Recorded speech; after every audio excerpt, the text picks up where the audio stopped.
Bismillahirrahmanirrahim. Assalamualaikum warahmatullahi wabarakatuh.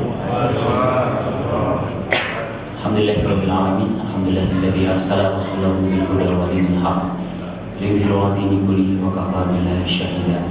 Asyhadu an la ilaha illallah wa asyhadu anna Muhammadan abduhu wa rasuluhu la nabiyya ba'dahu. Allahumma shalli 'ala Muhammad wa 'ala alihi washabihi ajmain. Amma ba'd. Hadirin jamaah rahimakumullah, jamaah salat Isya Masjid Al-Ghani yang dimuliakan Allah. Wabil khusus kepada anak-anak dari remaja Islam di Masjid Al-Ghani yang sedang dalam acara ini bagian dari rangkaian acara I'tikaf Tarbawi, I'tikaf Tarbiyah, yang semoga ini adalah bagian dari perangkat dakwah yang dilaksanakan Masjid Al-Ghani untuk mencetak anak-anak yang rajulun qalbuhu mu'allaqun bil masajid, adalah sekelompok orang-orang yang hatinya terikat pada masjid, dan insya Allah ini adalah salah satu golongan dari golongan yang mendapatkan perlindungan dari Allah saat hari yang tidak ada lagi perlindungan. Amin. Hadirin rahimakumullah, seperti tadi pagi, ini baru tadi pagi Pak, tiba-tiba saya berdiri sini selaku sopir tembakan menggantikan khotib yang sedianya hadir namun tidak bisa hadir.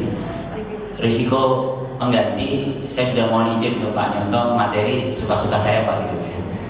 Jadi materi pada malam hari ini saya spontan saja. Jadi tadi pada pada sholat zuhur saya sempat berbincang-bincang dengan Pak Ari di masjid ini bersama anaknya yang paling kecil, Hasnah yang 4 tahun. Pak Ari dan Hasnah ngobrol tentang hadis ya, hadis la taghdab wa lakal jannah, dan rasanya putri-putri kita, putra-putra kita sudah menghafal hadis ini. Saya suka sekali hadis ini karena hadis ini pendek namun menyinggung saya. Saya termasuk orang yang suka marah dan rasanya hadis ini pas. La taghdab wa lakal jannah, jangan marah bagi surga. Hadirin rahimakumullah, kita mencoba berangkat dari hadis yang dihafalkan oleh anak-anak kita. Sebenarnya hadis ini ada dalam materi yang dijadwalkan oleh panitia. Kalau salah ada materi kemarin yang disampaikan Ustaz Afandi, termasuk itu materi jangan marah. Memang Ustaz Afandi menyampaikan di kemarin tidak dengan hadis ini, tapi menceritakan dengan beberapa ayat terkait dengan nafsu amarah. Pada malam hari ini saya menyampaikan hadis ini sesuai dengan kitab hadis Arba'in. Itu di hadis yang ke-16 disampaikan bahwa an Abi Hurairah radhiyallahu anhu qala anna rajulan qala lin nabi sallallahu alaihi wasallam ausini qala la taghdab faradda miraran qala la taghdab.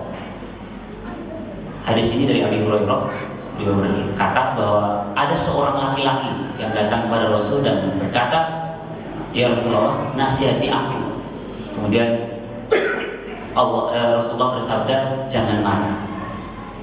Lelaki ini mengulang-ulang lagi pertanyaannya dan sekali lagi Rasul menjawab, "Jangan marah."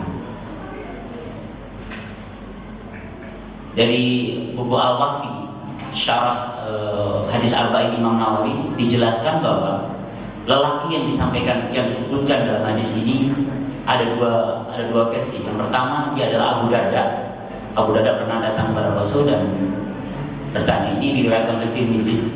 Abu Darda bertanya kepada Rasul, nasihati aku. Lalu Rasul menjawab, jangan marah. Matan hadisnya sesuai yang dihafalkan anak-anak kita. Ini hadis riwayat dari Tirmizi. Hadis riwayat Tabrani. Matan hadisnya adalah la taghdab wa lakal jannah, jangan marah bagi surga. Sementara hadis yang versi yang lain, lelaki ini adalah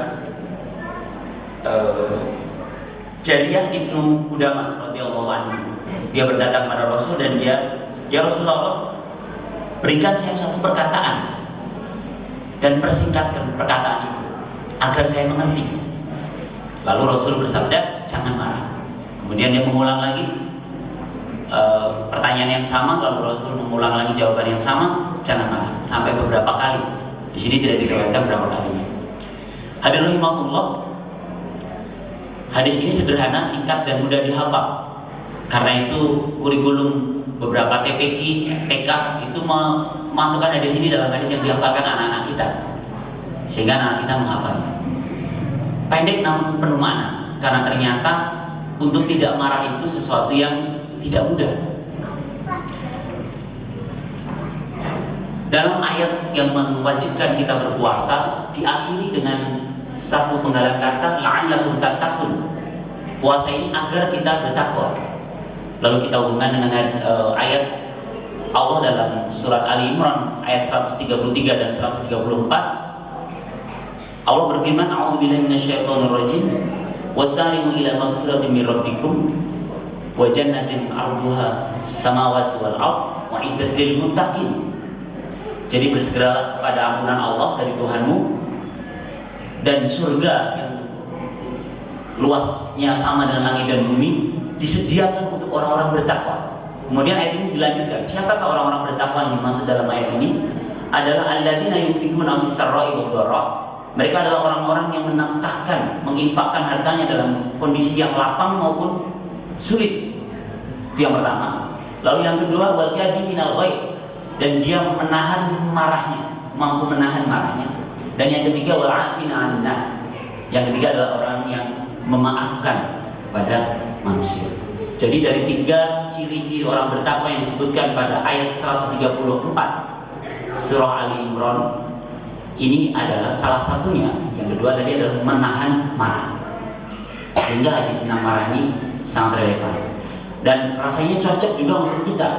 Karena tadi disebutkan Allah bahwa kita tiba-tiba berpuasa agar menjadi orang bertakwa, dan salah satu dari tiga ciri orang bertakwa yang disebutkan di ayat 134 tadi adalah tidak menahan marah, mampu menahan marah.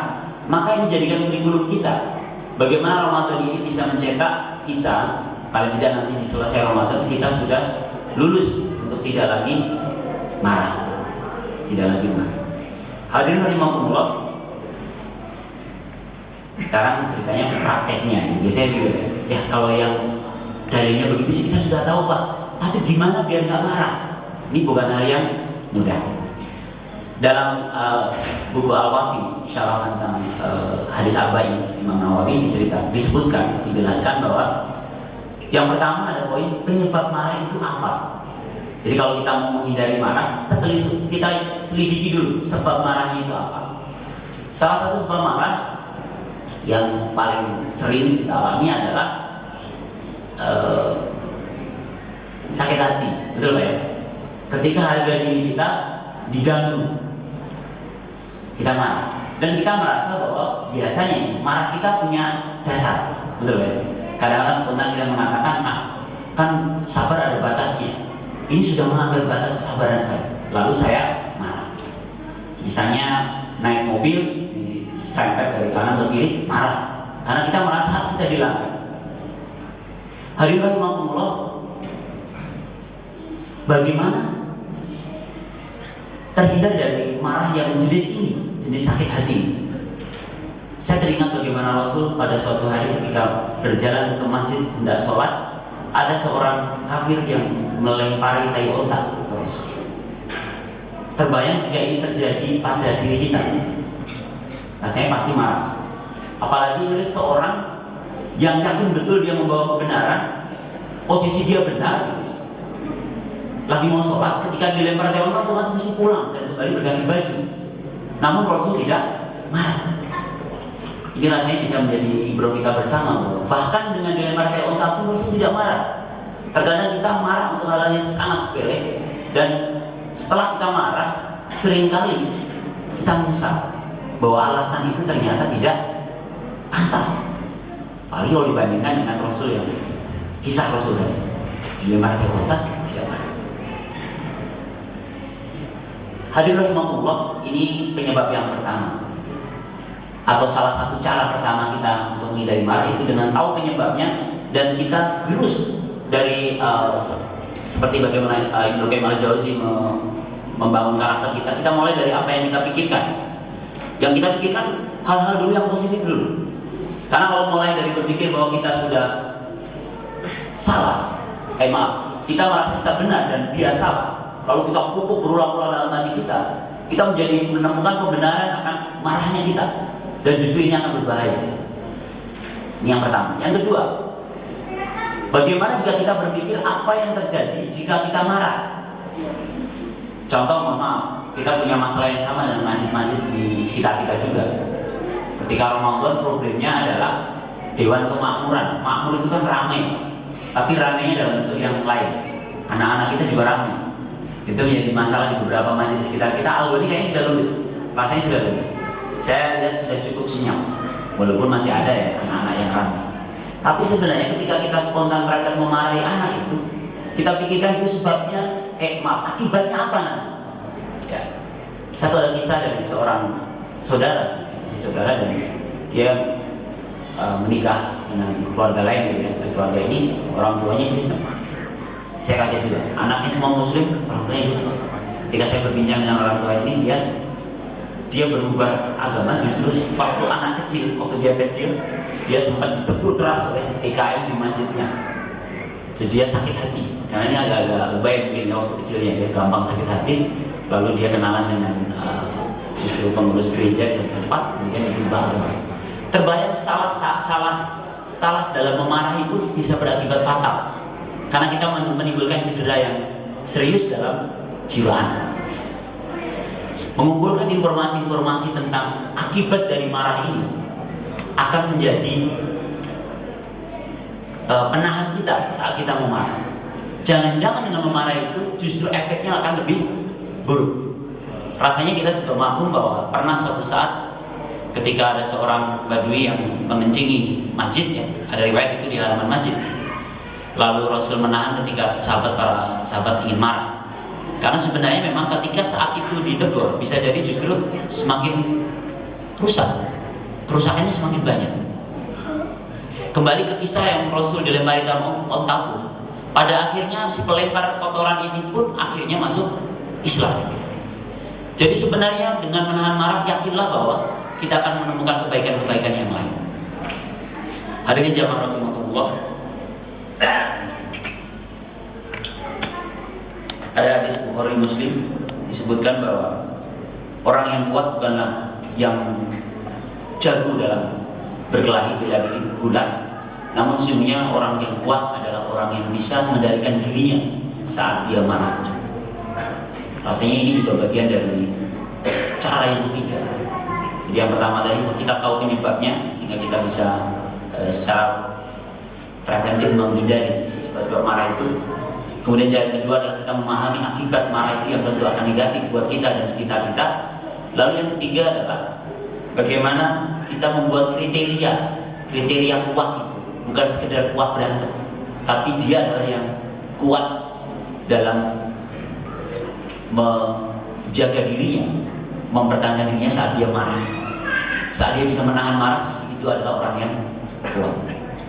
Wallahu a'lam, mungkin yang bisa disampaikan, semoga bisa menjadi renungan kita bersama bahwa hadis dari anak-anak yang anak-anak kita sering bacakan di rumah, jadi kita sering dengar dan anak-anak kita hafal, kita pastikan anak-anak kita bisa menghafalnya, anak-anak kita bisa menjalankannya. Demikian pula kita, karena sungguh tidak ada yang bisa dipelajari oleh anak-anak kita kecuali kita sudah menjalaninya. Semoga ini jadi renungan kita bersama dan kita jadi kurikulum, masuk dalam kurikulum Ramadan kita, sehingga nanti di akhir Ramadan kita bisa evaluasi apakah raport kita atas marah ini sudah lulus, sehingga di Ramadan yang akan datang kita sudah memasuki bab-bab baru, sehingga kita menambah setiap tahun dari tahun kita menjadi lebih baik. Wallahu a'lam bishawab. Semoga ini yang bisa saya sampaikan. Mohon maaf atas kekurangan. Wabillahi taufiq. Wassalamualaikum warahmatullahi wabarakatuh.